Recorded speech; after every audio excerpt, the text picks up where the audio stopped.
পার্বত্য চট্টগ্রামে black water.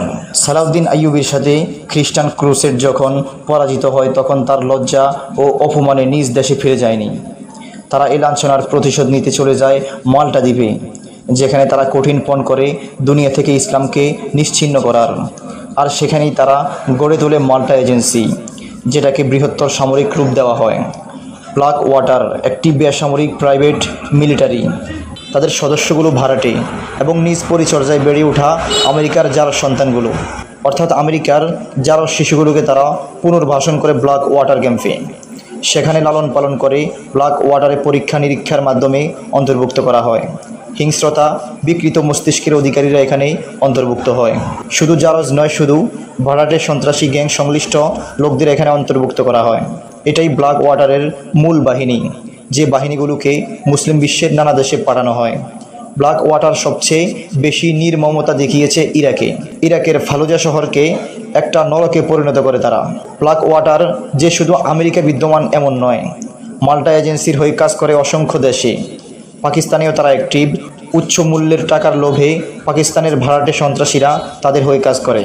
Black ওয়াটারের সন্ত্রাসীরা আফিয়া সিদ্দিকাকে অপহরণ করে।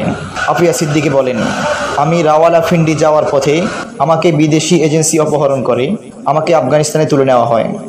সেখানে চোখ খোলার পর দেখি আমার হাত কড়ায় মেড ইন ইউএস লেখা, এবং সেখানে ব্ল্যাক ওয়াটারের সন্ত্রাসীরা আমার হিজাব টেনে হিচড়ে ছিঁড়ে ফেলে, অকথ্য ভাষায় গালিগালাজ করে, চরমভাবে আমাকে হেনস্থা করে। সারা বিশ্বে উগ্র খ্রিস্টান ক্রুসেডদের পক্ষ হয়ে লড়াই করে ব্ল্যাক ওয়াটার। এক এক দেশে এক এক নামে, কিন্তু মূল স্বার্থ হলো ক্রুসেডকে কায়েম করা।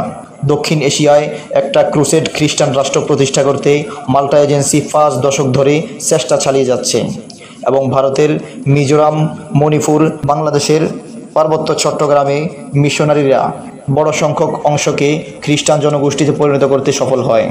এই কথিত স্বাধীনতাকামী সশস্ত্র সংগঠনগুলো ব্ল্যাক ওয়াটারের নয়া ভার্সন, যারা ক্রুসেডের অনুগত বৃত্ত। তারা অর্থ, অস্ত্র সব পায় এনজিও এজেন্সির মাধ্যমে, যারা হলো বৃহত্তর সাপ্লাই চেইন। তারা এতটাই সফল যে তারা অনেক বড় খ্রিস্টান জনগোষ্ঠী তৈরি করেছে বৌদ্ধদের মাঝে, মিশনারি কাজ পরিচালনা করে। বৌদ্ধ অধ্যুষিত 7 সিস্টার এখন খ্রিস্টান অধ্যুষিত।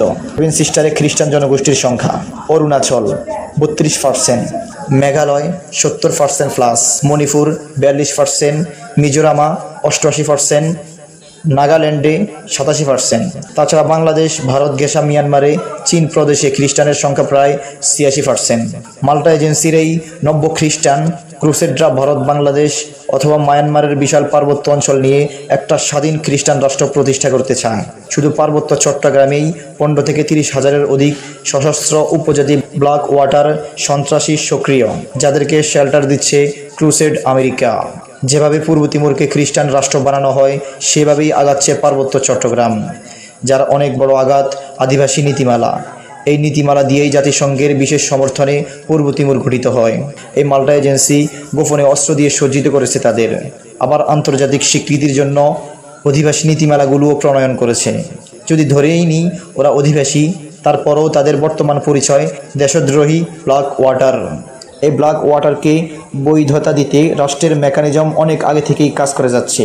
ডক্টর ইউনূস যেহেতু মাল্টা এজেন্সির প্রভাবে প্রভাবিত, তাই পার্বত্য চট্টগ্রামে অনেক নীতিমালা বাস্তবায়ন করা হবে।